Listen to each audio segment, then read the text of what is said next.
The 40 rules of لو وہ مارکت الارا novel ہے جس نے لاکھوں زندگیوں کو متاثر کیا۔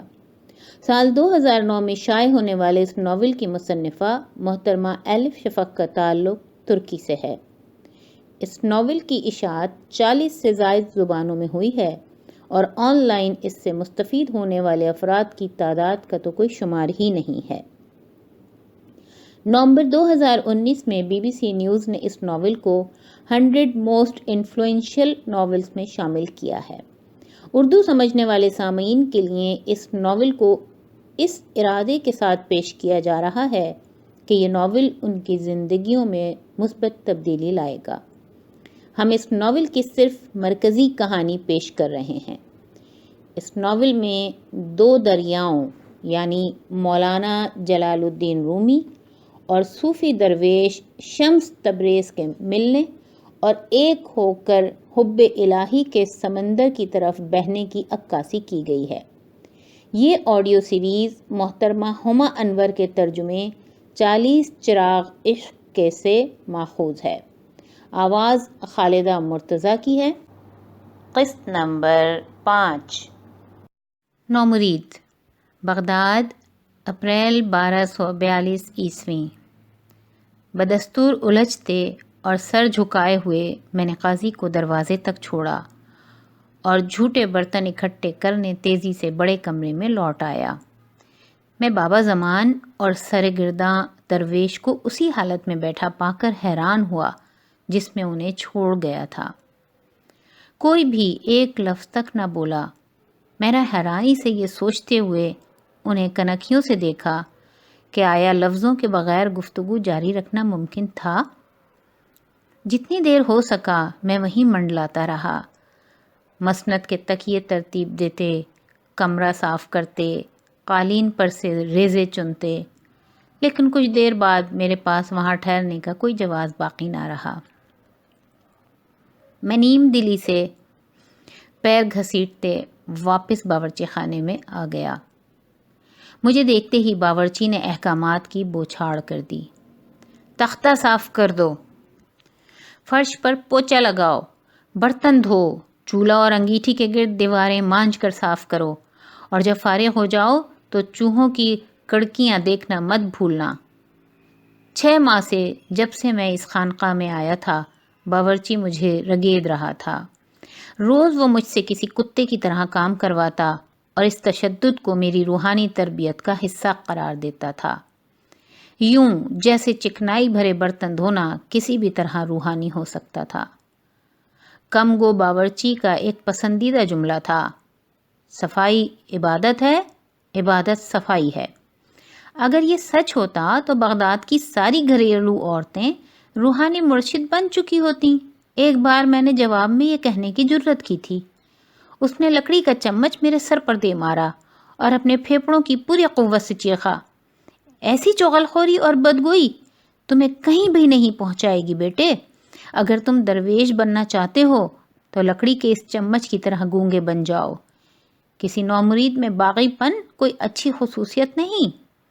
کم بولو، تیزی سے باشعور بنو۔ مجھے باورچی سے نفرت تھی، مگر اس سے بڑھ کر مجھے اس سے خوف آتا تھا۔ میں نے کبھی اس کی حکم عدولی نہیں کی تھی، یعنی آج شام سے پہلے تک۔ جیسے ہی باورچی نے اپنی پشت موڑی، میں چپکے سے باورچی خانے سے نکلا اور دبے قدموں دوبارہ بڑے کمرے میں پہنچ گیا۔ میں سرگرداں درویش کے بارے میں مزید جاننے کے لیے بے چین تھا۔ کون تھا وہ یہاں کیا کر رہا تھا؟ وہ اس خانقاہ کے درویشوں جیسا نہیں تھا۔ اس کی آنکھیں، حتیٰ کہ تب بھی جب وہ انکساری سے سر جھکائے ہوتا، غضبناک اور سرکش لگتی تھیں۔ اس سے متعلق کچھ ایسا بے حد غیر معمولی اور ناقابل پیشن گوئی تھا کہ جو تقریباً دہشت خیز تھا۔ میں نے دروازے کی درز سے اندر جھانکا۔ پہلے تو مجھے کچھ دکھائی نہ دے سکا، لیکن جلد ہی میری آنکھیں اندر کمرے کی نیم تاریکی کی عادی ہو گئیں اور میں اب ان کے چہرے دیکھ سکتا تھا۔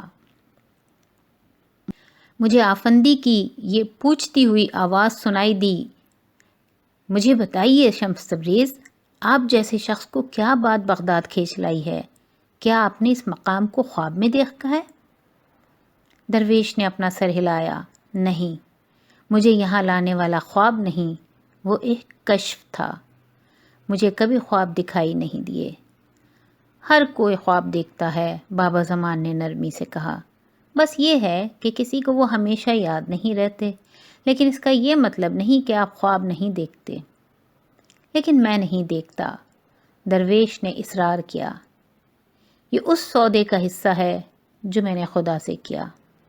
آپ جانتے ہیں، اپنے لڑکپن میں نے فرشتے دیکھے اور اپنی نگاہوں کے سامنے کائنات کے اسرار کھلتے دیکھے۔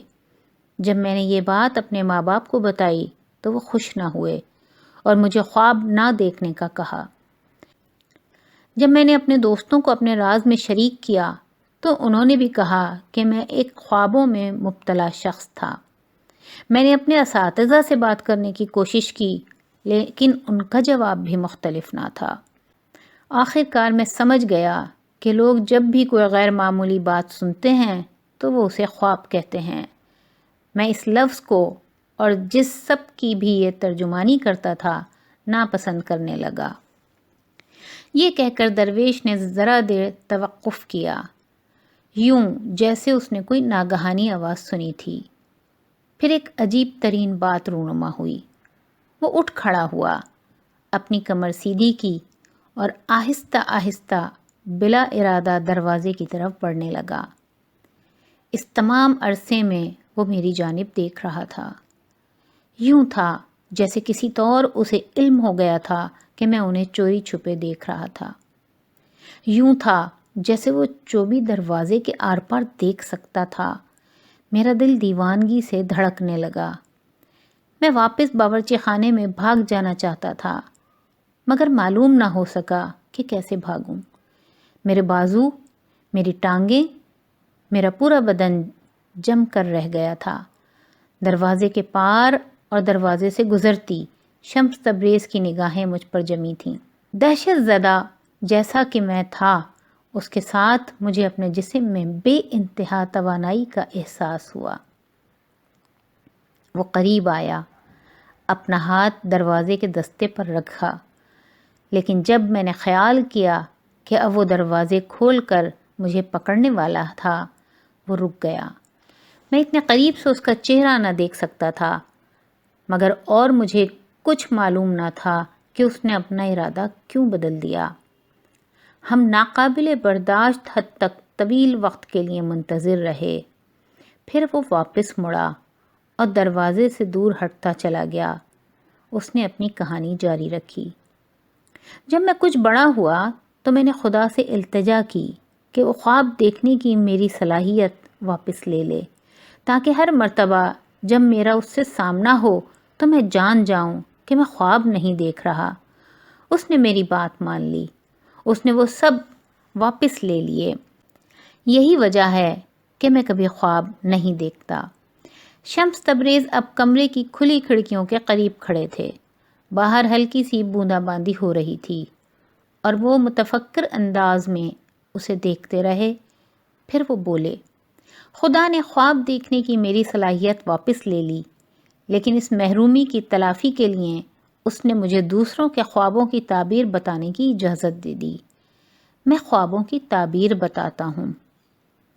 مجھے توقع تھی کہ بابا زمان ان بے وقوفانہ باتوں کا یقین نہ کریں گے اور انہیں ڈانٹ دیں گے، جیسا کہ وہ ہمیشہ مجھے ڈانٹ دیتے تھے، مگر اس کے بجائے آفندی نے احتراماً سر ہلایا اور بولے، آپ کوئی غیر معمولی آدمی لگتے ہیں، مجھے بتائیے میں آپ کے لیے کیا کر سکتا ہوں؟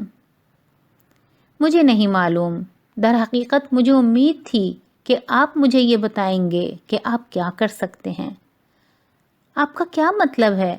آفندی نے الجھ کر پوچھا۔ تقریباً 40 برس سے میں ایک سرگرداں درویش رہا ہوں۔ میں قدرت کی حکمت میں ماہر ہوں، اگرچہ معاشرے کی حکمت اب بھی مجھ سے اجنبی ہے۔ اگر ضرورت ہو تو میں کسی وحشی جانور کی طرح لڑ سکتا ہوں، مگر میں خود اب کسی کو تکلیف نہیں پہنچا سکتا۔ میں آسمان پر ستاروں کے جھرمٹ کے نام بتا سکتا ہوں، جنگلوں میں درختوں کو پہچان سکتا ہوں، اور خدا نے جن انسانوں کو اپنی صورت پر تخلیق کیا ہے انہیں کسی کھلی کتاب کی طرح پڑھ سکتا ہوں۔ شمس نے توقف کیا اور آفندی کے چراغ روشن کرنے کے دوران منتظر رہے۔ پھر انہوں نے اپنی بات کا سلسلہ دوبارہ شروع کیا۔ ایک اصول کے مطابق آپ کائنات میں ہر کسی اور ہر شے کے ذریعے خدا کی معرفت حاصل کر سکتے ہیں، کیونکہ خدا کسی مسجد، سیناگوگ یا چرچ میں محدود نہیں۔ لیکن اگر آپ پھر بھی جاننا چاہتے ہیں کہ اس کا ٹھکانہ کہاں ہے، تو اس کی تلاش صرف ایک جگہ کی جا سکتی ہے، سچے عاشق کے دل میں۔ ایسا کوئی نہیں جو اس کو دیکھنے کے بعد زندہ رہا ہو، بالکل ویسے ہی جیسے ایسا کوئی نہیں جو اسے دیکھنے کے بعد مر گیا ہو۔ جو کوئی اسے تلاش کر لے گا ہمیشہ اس کے ساتھ رہے گا۔ مدھم ٹمٹماتی روشنی میں شمس تبریز زیادہ قداور دکھائی دیے۔ ان کے بال بے ترتیب لہروں کی صورت میں ان کے شانوں پر گرے ہوئے تھے۔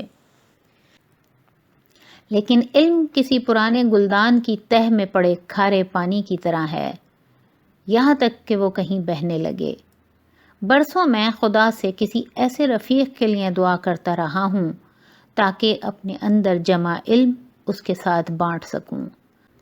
آخر مجھے سمرقند میں القاء ہوا۔ مجھے بتایا گیا کہ میں اپنی تقدیر کی تکمیل کے لیے بغداد جاؤں۔ میں سمجھتا ہوں کہ آپ میرے رفیق کا نام اور اس کا پتہ جانتے ہیں اور مجھے بتائیں گے۔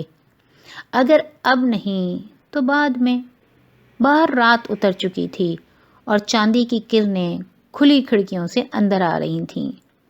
مجھے ادراک ہوا کہ کتنی دیر ہو چکی تھی اور باورچی یقیناً مجھے ڈھونڈ رہا ہوگا، لیکن میں نے پرواہ نہ کی۔ لمحے بھر کو مجھے قوانین توڑ کر خوشی ہوئی۔ مجھے نہیں معلوم کہ آپ مجھ سے کس قسم کا جواب چاہ رہے ہیں، آفندی بڑبڑائے، لیکن اگر مجھے کسی معلومات کا انکشاف کرنا ہے تو میں جانتا ہوں کہ یہ مقرر وقت پر ہو جائے گا۔ تب تک آپ یہاں ہمارے پاس ٹھہر سکتے ہیں، ہمیں مہمان نوازی کا شرف دیں۔ یہ سن کر سرگرداں درویش انکساری اور شکر گزاری سے بابا زمان کی دست بوسی کے لیے جھک گیا۔ تبھی تھا کہ آفندی نے وہ عجیب سوال پوچھا۔ آپ کہتے ہیں کہ آپ اپنا علم کسی دوسرے شخص کو منتقل کرنے کے لیے تیار ہیں۔ آپ حق کو کسی بیش قیمت موتی کی طرح اپنی ہتھیلی میں تھامنا اور کسی خاص شخص کو پیش کرنا چاہتے ہیں، لیکن روحانی روشنی کے لیے کسی دوسرے کی شرح قلب کسی انسان کے لیے آسان کام نہیں ہے۔ آپ خدا کے غضب کو پکار رہے ہیں، آپ اس کے بدلے کیا قیمت ادا کرنے کو آمادہ ہیں؟ میں زندگی بھر کبھی وہ جواب نہ بھول پاؤں گا جو درویش نے دیا۔ اپنی بھویں اچکاتے ہوئے اس نے مضبوطی سے کہا، میں اپنا سر پیش کرنے کے لیے راضی ہوں۔ اپنی ریڑھ کی ہڈی میں ایک سرد کپکپاہٹ محسوس کرتے میں لڑکھڑا گیا۔ جب میں نے دوبارہ اپنی آنکھ درس پر جمائی تو مجھے آفندی بھی اس جواب پر اسی قدر بوکھلائے ہوئے دکھائی دیے۔ شاید ہم نے آج کافی باتیں کر لی ہیں، بابا زمان نے ایک گہری سانس بھری۔ آپ تھک چکے ہوگے، میں ذرا نومرید کو بلا لوں، وہ آپ کو آپ کا بستر دکھا دے گا اور صاف چادریں اور دودھ کا پیالہ پیش کرے گا۔ اب شمس تبریز دروازے کی طرف مڑے اور مجھے اپنی ہڈیوں تک محسوس ہوا کہ وہ مجھے دیکھ رہے تھے۔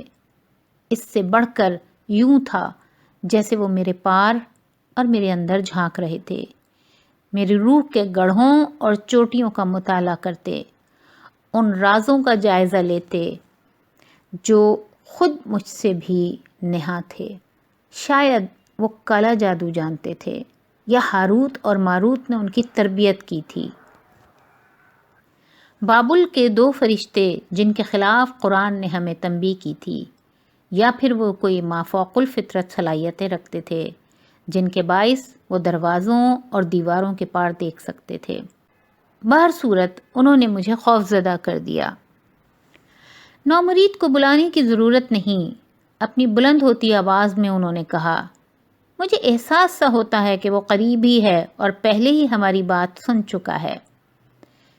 میں نے ایک گہری سانس بھری، اتنی اونچی آواز میں کہ وہ مردوں کو ان کی قبروں سے جگا سکتی تھی۔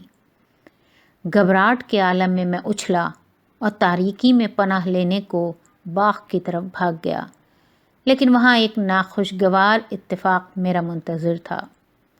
سو تم یہاں تھے ننھے بدماش؟ اپنے ہاتھ میں جھاڑو تھامے باورچی میری طرف لپکا۔ تم بڑی مشکل میں ہو بیٹے، بڑی مشکل میں۔ میں اچھل کر ایک طرف ہو گیا اور آخری لمحے میں جھاڑو کے وار سے بچنے میں کامیاب رہا۔ ادھر آ جاؤ ورنہ میں تمہاری ٹانگیں توڑ دوں گا، میرے پیچھے بھاگتا ہوا باورچی ہانپتے ہوئے چیخا۔ لیکن میں نہ رکا، اس کے بجائے میں کسی تیر کی تیزی سے باغ کی طرف لپکا۔ اپنی نگاہوں میں شمس تبریز کا جھمکتا چہرہ لیے میں بھاگا اور اس بل کھاتے راستے پر بھاگتا ہی رہا جو خانقاہ کو مرکزی سڑک سے ملاتا تھا۔ اگرچہ میں کافی دور نکل آیا تھا، پھر بھی میں خود کو بھاگنے سے روک نہ پایا۔ تیزی سے دھڑکتے دل اور خشک حلق کے ساتھ میں بھاگتا رہا، یہاں تک کہ میرے گھٹنے جواب دے گئے اور میں مزید بھاگ نہ سکا۔